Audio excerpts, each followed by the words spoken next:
ខ្ញុំបាច់សូមធ្វើការអនុញ្ញាតគោរពនិងជម្រាបសួរពុកម៉ែបងប្អូននិងទស្សនិកជនជាទីគោរពថ្ងៃនេះជួបជាមួយនឹងខ្ញុំបាទ MC Play ខ្ញុំបាទសូមលើកយកនៅជោគជាតារាសីប្រចាំថ្ងៃសៅរ៍ថាតើនៅក្នុងថ្ងៃនេះដួងរាសីរបស់ពុកម៉ែបងប្អូនប្រែប្រួលផ្លាស់ប្ដូរទៅជាយ៉ាងដូចម្តេចនោះដើម្បីកុំឲ្យខាតពេលវេលាសូមអញ្ជើញរីករាយសន្តាប់ជាមួយនឹងខ្ញុំបាទដូចតទៅសម្រាប់អស់លោកអ្នកដែលកើតឆ្នាំជូតកណ្ដុរមាសអូបរ៉ាចិញ្ចឹមនាំលៀបនាំជ័យនាំសុភមង្គលប្រាថ្នាអ្វីបានសម្រេចហើយអនាគតខ្លាយជាអ្នកមានស្ដុកស្ដំម៉ោងនាំលៀបសំណាងគឺម៉ោង4ព្រឹកដល់ម៉ោង6ល្ងាចពណ៌នាំលៀបសំណាងគឺពណ៌ខ្មៅនិងពណ៌សលេខនាំលៀបសំណាងគឺលេខ32និងលេខ78សូមខមមិនលេខ799យកលៀបសម្បត្តិទេវតាទ្រព្យមានបារមីស័ក្តិសិទ្ធិណាស់ចេញភ្លាមទំនេរទាឆត់បំផុតសម្រាប់អស់លោកអ្នកដែលកើតឆ្នាំជូតនៅថ្ងៃនេះបើលោកអ្នកធ្វើអ្វីកុំរងចាំយូរពេកពីព្រោះថាផលជាផ្លែផ្កាតែងតែហុចមកវិញជានិច្ចសម្រាប់អ្នកប្រកបមុខរបររកស៊ីជួញដូររាសីងើបឡើងខ្ពស់ដូចនេះទោះជួញទីជិតឆ្ងាយលោកអ្នកអាចសម្រេចផលល្អចូលមកបានក្រាន់បំពេញបំពង់ផងដែរសម្រាប់ការធ្វើដំណើរទីជិតឆ្ងាយមានភាពសុខដុមទាំងពេលទៅនិងពេលត្រឡប់មកវិញរីឯបញ្ហាសម្ព័ន្ធស្នេហាកំឡោះក្រមុំមានការស្មុគស្មាញក្តីបើលោកអ្នកធ្វើការដោះស្រាយតែងតែជួបសេចក្តីសម្រេចជានិច្ចសម្រាប់អស់លោកអ្នកដែលកើតឆ្នាំឆ្លូវកូននាំលៀបនាំជីនាំសុភមង្គលប្រាថ្នាអ្វីបានសម្រេចហើយអនាគតខ្លាយជាអ្នកមានទ្រព្យស្ដុកស្ដំម៉ោងនាំលៀបសំណាងគឺម៉ោង6ព្រឹកដល់ម៉ោង8យប់ពណ៌នាំលៀបសំណាងគឺពណ៌សនិងពណ៌ក្រហមលេខនាំលៀបសំណាងគឺលេខ21និងលេខ54សូមខមមិនលេខ555យកលៀបសម្បត្តិទេវតាទ្រព្យមានបារមីស័ក្តិសិទ្ធិណាស់ចេញភ្លាមទំនេរទាឆត់បំផុតនិងមានសំណាងល្អប្រទានសម្បត្តិមហាសិទ្ធិមានលៀបមានជ័យមានលុយចូលហោហៀចំពោះឆ្នាំឆ្លូវនៅថ្ងៃនេះយីអូនរបស់អស់លោកអ្នកមិនគប់ប្រសាទេចូលមានការប្រយ័ត្នប្រយែងអារម្មណ៍មួម៉ៅក្តៅក្រហាយមិនដឹងមុខក្រោយនាំឲ្យកើតរឿងតូចคล้ายជារឿងធំណាមួយគេចោមរំស្អប់បង្កជាឥទ្ធិពលអាក្រក់រោគនឹកស្មានមិនដល់ក្រៅពីនេះបើមានការប្រកបកិច្ចការងារលោកអ្នកអាចជួបរឿងរ៉ាវចំនួនកាត់ឡើងដូច្នោះក៏បីមានការប្រុងប្រយ័ត្នប្រយែងបើមិនដូច្នោះទេចូលធ្វើគោធ្វើថ្លង់ខ្លះទៅប្រសើរសម្រាប់អ្នកប្រកបមុខរបររកស៊ីជួញដូរទីជិតឆ្ងាយលៀបតូចធំច្រើនបាល់ហួសឬកុហករំលងពេលនេះអាចឆោងចាប់បានខ្លះវិញហើយរីឯសេចក្តីស្នេហាប្រុសស្រីមានការច្រណែននិងមើលផ្លូវអាក្រក់ចំពោះគ្នាច្រើនសម្រាប់អស់លោកអ្នកដែលកើតឆ្នាំខាលខ្លាមន្ត្រីចិញ្ចឹមមានប្រាជ្ញាឆ្លាតវៃមានគំនិតភ្លឺថ្លាហើយអនាគតខ្លាយជាអ្នកមានអំណាចនិងទ្រព្យស្ដុកស្ដំម៉ោងនាំលេបសំណាងគឺម៉ោង5ព្រឹកដល់ម៉ោង8យប់ពណ៌នាំលៀបសំណាងគឺពណ៌សនិងពណ៌ស្វាយលេខនាំលៀបសំណាងគឺលេខ59និងលេខ69សូមខមមិនលេខ222យកលៀបសម្បត្តិទេវតាទ្រព្យមានបារមីស័ក្តិសិទ្ធិណាស់ចេញភ្លាមទំនេរទាឆត់បំផុតនិងមានសំណាងល្អនិងប្រទានសម្បត្តិមហាសិទ្ធិមានលៀបមានជ័យមានលុយចូលហោហៀចំពោះឆ្នាំខាលនៅថ្ងៃនេះការប្រកបការងារឃើញថាមានការជឿនលឿនទៅមុខយឺនហើយជាពិសេសមានបញ្ហាប្រតឹងប្រទើសជាមួយអ្នកដទៃថែមទៀតចំពោះអ្នកប្រកបមុខរបររកស៊ីជួញដូរវិញលោកអ្នកត្រូវតែចេះសន្សំទ្រព្យល្អិតល្អោចឡើងទៅកុំខំប្រមូលតែទ្រព្យធំព្រោះថ្ងៃនេះសម្បូរតែទ្រព្យល្អិតល្អោចប៉ុណ្ណោះសម្រាប់ការធ្វើដំណើរទីជិតឆ្ងាយកុំកបីសេពគប់លបែងស្រីស្រាព្រោះនាំភាពទុក្ខសោកមកវិញតែប៉ុណ្ណោះរីឯបញ្ហាគូគ្រងប្តីប្រពន្ធឬគូស្នេហ៍កំឡោះក្រមុំមានដំណើរការថយក្រោយនិងប្រឆាំងគ្នាច្រើនសម្រាប់អស់លោកអ្នកដែលកើតឆ្នាំថោះទុនសាយមាសមានបារមីដាច់ជះមានអំណាចមានមនុស្សជួយជ្រោមជ្រែងការងារតូចធំដើម្បីឲ្យអនាគតខ្លាយជាអ្នកមានទ្រព្យសម្បត្តិស្ដុកស្ដំម៉ោងនាំលេបសំណាងគឺម៉ោង5ព្រឹកដល់ម៉ោង9យប់ព ពណ៌នំលាបសំណាងគឺពណ៌ប្រផេះនិងពណ៌លឿងលេខនំលាបសំណាងគឺលេខ22និងលេខ43សូមខមមិនលេខ888យកលាបសម្បត្តិមហាសិទ្ធិមានបារមីស័ក្តិសិទ្ធិណាស់សេចេញភ្លាមទំនាយទាយឆុតបំផុតនិងមានសំណាងល្អនិងប្រទានសម្បត្តិមហាសិទ្ធិមានលាភមានជ័យមានលុយចូលហោហៀចំពោះឆ្នាំថោះនៅថ្ងៃនេះការប្រកបការងារមានការជឿនលឿនទៅមុខច្រើនផ្នែកក្នុងនេះមិនថារឿងការងារប្រកាសឬរឿងផ្ទាល់ខ្លួននោះឡើយសម្រាប់អ្នកប្រកបមុខរបររកស៊ីជួញដូរវិញមានភាពរលូនល្អទៅមុខនិងការរកប្រាក់កម្រៃទៀតសោតក៏ក្រាន់បើជាងមុនផងសម្រាប់ការធ្វើដំណើរទីជិតឆ្ងាយមានភាពសុខដុមទាំងពេលទៅនិងពេលត្រឡប់មកវិញរីឯបញ្ហាស្នេហាកំឡោះក្រមុំឬមេម៉ាយពោះម៉ាយក្តីជួបរឿងការយល់ខុសនិងភាពប្រចែកប្រច័ណ្ឌកំពុងចូលលោកលុយច្រើនដូចនេះត្រូវកាត់បន្ថយការបង្កចំនួនវិវាទចេញពីខ្លួនខ្លះទៅប្រសើរសម្រាប់អស់លោកអ្នកដែលកើតឆ្នាំរោងពោះអ្នកក្រេតមន្ត្រីចិញ្ចឹមធ្វើកិច្ចការងារអ្វីមួយតែងតែមានគំនិតជ្រះថ្លាប្រាថ្នាអ្វីបានសម្រេចធ្វើការតូចធំតែងតែមានអ្នកគ្រប់គ្រងទំនុកបំរុងសពគ្រប់បែបយ៉ាងម៉ោងនំលាបសំណាងគឺម៉ោង7ព្រឹកដល់ម៉ោង8យប់ពណ៌នំលាបសំណាងគឺពណ៌សនិងពណ៌ក្រហមលេខនំលាបសំណាងគឺលេខ46និងលេខ98សូមខមមិនលេខ168យកលេបសម្បត្តិអុកញ៉ាមានបារមីស័ក្តិសិទ្ធិណាស់សៀចេញភ្លាមទំនាយទាយឆត់បំផុតនិងមានសំណាងល្អនិងប្រទានសម្បត្តិមហាសិទ្ធិមានលាភមានជ័យមានលុយចូលហោហៀចំពោះឆ្នាំរោងក្នុងថ្ងៃនេះមានជោគមានសេរីហើយបើទោះបីធ្វើអ្វីក៏ដោយតែងតែមានការរីកលូតលាស់និងមានជោគមានជ័យគួរសមសម្រាប់អ្នកប្រកបមុខរបររកស៊ីជួញដូរមានការប្រជែងគ្នាច្រើននិងជាពិសេសមានការប្រទាំងប្រទើសជាមួយអ្នកមានមុខរបរដូចគ្នាហេតុនេះក៏បីធ្វើចិត្តឲ្យទូលាយទៅគ្មានរឿងរ៉ាវចម្រូងចម្រាសកើតឡើងសម្រាប់ការធ្វើដំណើរទីជិតឆ្ងាយជួបភាពសុខដុមទាំងពេលទៅនិងពេលត្រឡប់មកវិញរីឯសេចក្តីស្នេហាកំឡោះក្រមុំមានការជឿនលឿនទៅមុខនិងផ្អែមល្ហែមល្អចំពោះគ្នាប្រពៃសម្រាប់អស់លោកអ្នកដែលកើតឆ្នាំអាសាញ់ពោះទេវតាចិញ្ចឹមមានលាភមានជ័យមានមនុស្សជាច្រើននាំគ្នាស្រឡាញ់រាប់អានសាទរម៉ោងនាំលេបសំណាងគឺម៉ោង6ព្រឹកដល់ម៉ោង8យប់ពណ៌នំលាបសំណាងគឺពណ៌លឿងនិងពណ៌ខ្មៅលេខនំលាបសំណាងគឺលេខ56និងលេខ89សូមខមមិនលេខ777យកលាបសម្បត្តិអភិជននៅលុយរយលានមានបារមីស័ក្តិសិទ្ធិណាស់សេចេញភ្លាមទំនាយទាយឆត់បំផុតនិងមានសំណាងល្អនិងប្រទានសម្បត្តិមហាសិទ្ធិមានលាភមានជ័យមានលុយចូលហោហៀចំពោះឆ្នាំអាសាញ់នៅថ្ងៃនេះទាំងស្ត្រីនិងបុរសបើចង់ធ្វើអ្វីក៏ដោយតែងតែជួបលើកំណត់ផ្លូវតានតឹងដោយមានសភាពពិបាករករល់ទៅមុខព្រោះជួបតែភាពប្រទាំងប្រទើសហើយមនុស្សនៅជុំវិញខ្លួនចាំតែឈ្នានីសនឹងមើលបំណាំបង្ករឿងហេតុសម្រាប់ការរស់នៅរបស់អស់លោកអ្នកជួបបញ្ហាច្រើនលើបញ្ហាប្រកាសដូច្នោះចូលប្រយ័ត្នប្រយែងការកើតមានចំនួនវិវាទណាមួយព្រោះតែបញ្ហានេះសម្រាប់អ្នកប្រកបមុខរបររកស៊ីជួញដូរផលកម្រៃក្នុងការរកផលចំណូលគឺពិបាករកណាស់ហើយការជួញដូរទីជិតឆ្ងាយទៀតសោតមានតែភាពរកម្មរកុសមិនស្ទើរដែរទេ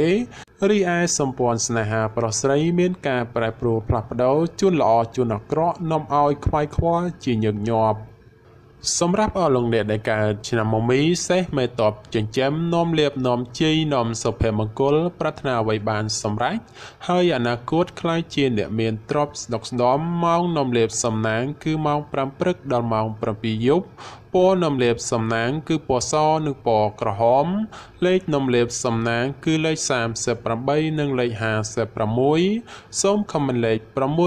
666យកលាបសម្បត្តិទេវតាទ្រព្យមានបារមីស័ក្តិសិទ្ធិណាស់សេចេញភ្លាមទំនាយទាយឆត់បំផុត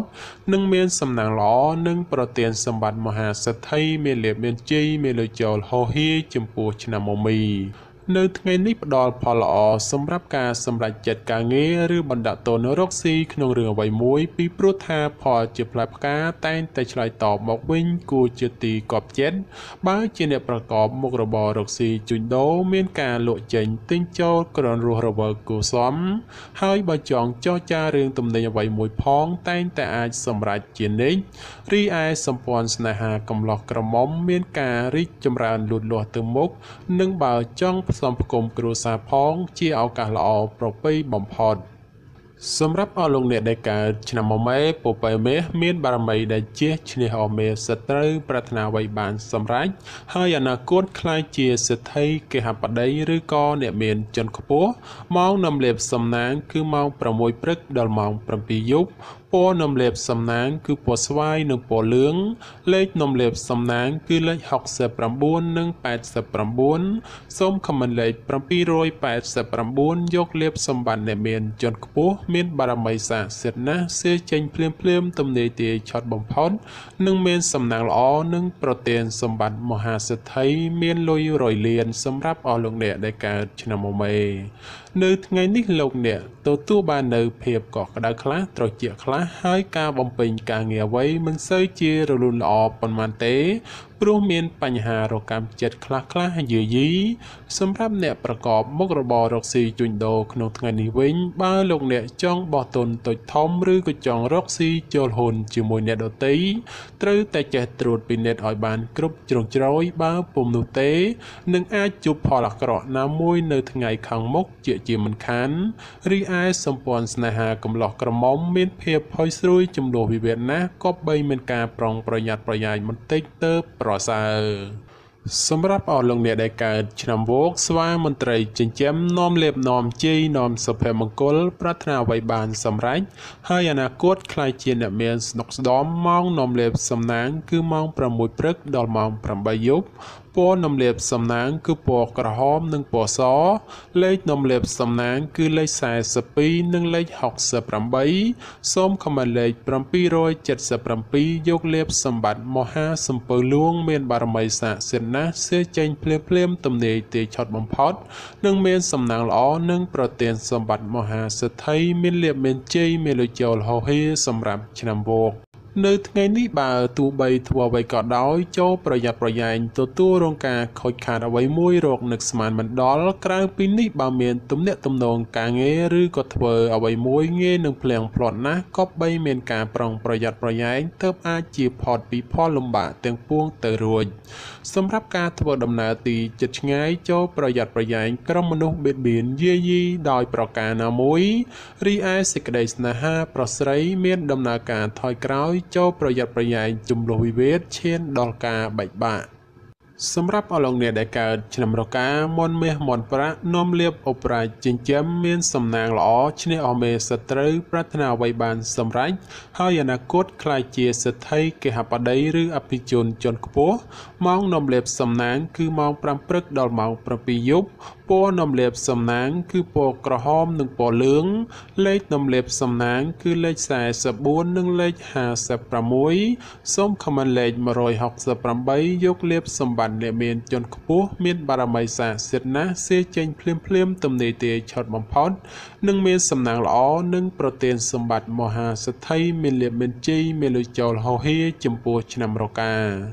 នៅថ្ងៃនេះយីអូនបានងើបឡើងខ្ពស់ដូចនេះជាឱកាសល្អច្រើនសម្រាប់អស់លោកអ្នកពង្រីកការងារអ្វីមួយពីព្រោះថាតែងតែហុចផលល្អចូលមកច្រើនជាងអាក្រក់ចំពោះអ្នកប្រកបការងាររាជការឬក៏ធ្វើការក្រុមហ៊ុនឯកជនបើទោះបីការងារមមាញឹកក៏ដោយតែក៏មានសំណាងល្អមកវិញគឺធ្វើច្រើនតែងតែហុចផលច្រើនជានិច្ច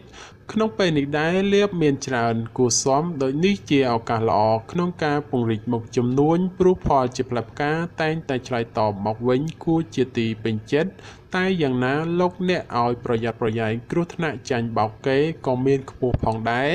រីឯបញ្ហាសម្ព័ន្ធស្នេហាកំឡោះក្រមុំលោកអ្នកមិនគួរក៏បីលងលក់តែក្នុងរឿងស្នេហាខុសប្រក្រតីដែលនាំឲ្យអនាគតមិនប្រសើរ សម្រាប់អស់លោកអ្នកដែលកើតឆ្នាំចោសំណក់នំលៀបអូប៉ារ៉ាចិញ្ចឹមមានសំណាងឈ្នះអមេសត្រូវប្រាថ្នាអ្វីបានសម្រេចហើយអនាគតខ្លាយជាសិទ្ធិគេហបតីឬក៏អ្នកមានជាន់ខ្ពស់ម៉ោងនំលៀបសំណាងគឺម៉ោង6ព្រឹកដល់ម៉ោង9យប់ពណ៌នំលៀបសំណាងគឺពណ៌ខ្មៅនិងពណ៌ប្រផេះលេខនំលៀបសំណាងគឺលេខ14និងលេខ38សូមខមមិនលេខ168យកលៀបសម្បត្តិអ្នកមានជាន់ខ្ពស់មានបារមីស័ក្តិសិទ្ធិណាស់សេចេញភ្លាមទំនេរទាយឆុតបំផុតនិងមានសំណាងល្អនិងប្រទានសម្បត្តិមហាសិទ្ធិមានលៀបមានជ័យមានលុយចូលហោហៀចំពោះឆ្នាំចោនៅថ្ងៃនេះលោកអ្នកប្រកបកិច្ចការងារអ្វីក៏អាចសម្រុកពេញទីបានហើយនិងបើទោះបីធ្វើអ្វីតែងតែហុចផលមកវិញទ្រាំជាទីកប់ប្រសើរសម្រាប់ពេលវេលាល្អក្នុងការធ្វើអ្វីមួយគឺម៉ោង1:00នាទីទៅដល់ម៉ោង